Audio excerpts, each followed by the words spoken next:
Pak Ustaz, apakah aurat suami berdosa dilihat oleh adik iparnya? Ya, adik ipar saya itu tak boleh melihat aurat saya. Kalau saya serumah sama dia, maka jilbabnya mesti penuh. Yang boleh saya lihat wajahnya sama tapak tangannya. Itu pun jangan lama-lama. Tak boleh. Makanya ketika sahabat bertanya, "Ya Rasulullah, alhamu, bagaimana dengan ipar?" Kalau orang lain kan haram, ibu haram, adik-adik haram. Kalau adik ipar macam mana? Alhamu al-maut, mati kata Nabi. Kalau orang lain sekedar berdosa, tapi kalau adik ipar mati. Kenapa disebutnya mati? Karena terjadi perselingkuhan sama adiknya, hancur rumah tangga. Mau dinikahi tak bisa, kecuali kakaknya mati baru bisa. Makanya ipar beripar itu hati-hati. Berapa banyak orang jatuh cinta sama abang iparnya.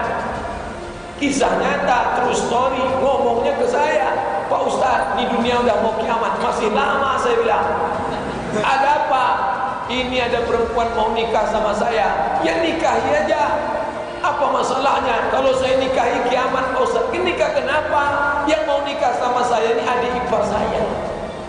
Karena selalu sering dari kecil saya jaga, saya sudah dianggapnya seperti kata-kata seperti itulah masuk setan. Alah, kan udah seperti situlah rusak. Udah macam adik saya, udah macam kakak saya. Berawal dari macam, berubah menjadi macam-macam.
menjadi kuat dan menjalani apa yang perlu dijalani. Emangnya ada pilihan lain? Nggak ada.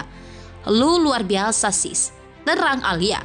Apa hukumnya turun ranjang dalam Islam? Ini penjelasan Ustadz Khalid Basalamah soal nikahi adik ipar. Apa hukumnya turun ranjang dalam pandangan Islam? Berikut penjelasan Ustadz Khalid Basalamah.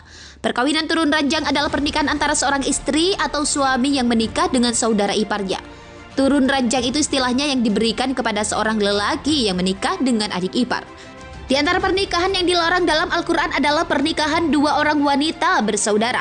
Allah menyebutkan daftar wanita yang tidak boleh dinikahi. Di antaranya, kalian tidak boleh menggabungkan dua wanita bersaudara. Quran Surat An-Nisa ayat 23. Maknanya, seseorang lelaki dilarang menikahi dua wanita bersaudara, sehingga keduanya bersama-sama menjadi istri satu orang.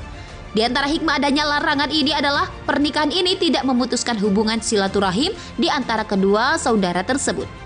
Oleh karena itu, jika istri pertama sudah terpisah, baik karena perceraian maupun meninggal, maka sang suami boleh menikahi adik istrinya karena sudah tidak ada lagi penggabungan dua wanita bersaudara.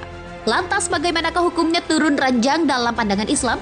Berikut ini penjelasan Ustadz Khalid Basalamah yang dibagikan melalui kanal YouTube Ceramah Singkat. Dalam ceramah singkat itu ada jamaah yang mengajukan pertanyaan kepada Ustadz Khalid Basalamah mengenai bolehkah menikahi adik istri kalau sudah cerai dengan istri atau istri meninggal boleh. Jelas Ustadz Khalid Basalamah, hal ini lantaran ipar tersebut ialah tante dari anak-anaknya sendiri dan itu akan membuat lebih menyayangi anak-anaknya.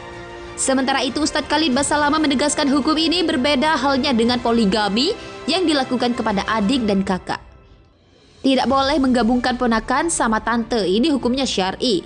Tegasnya, itulah hukum menikah dengan adik ipar alias turun ranjang dalam Islam sebagaimana disampaikan Ustadz Khalid Basalamah. 10 tahun mendekam di penjara karena terseret kasus korupsi tentu bukan waktu yang tak sebentar. Tak heran bila keluarga hingga sahabat begitu antusias menyambut kebebasan Angelina Sondak. Belum lama ini para sahabat menyampaikan cerita hingga harapan untuk ibunda Keadu Masai tersebut. Hal itu terekam dalam video yang tayang di YouTube Kema Entertainment. Salah satu sahabat Alia membeberkan sosok Angelina Sondak. Alia mengenal Angelina sejak tahun 2001.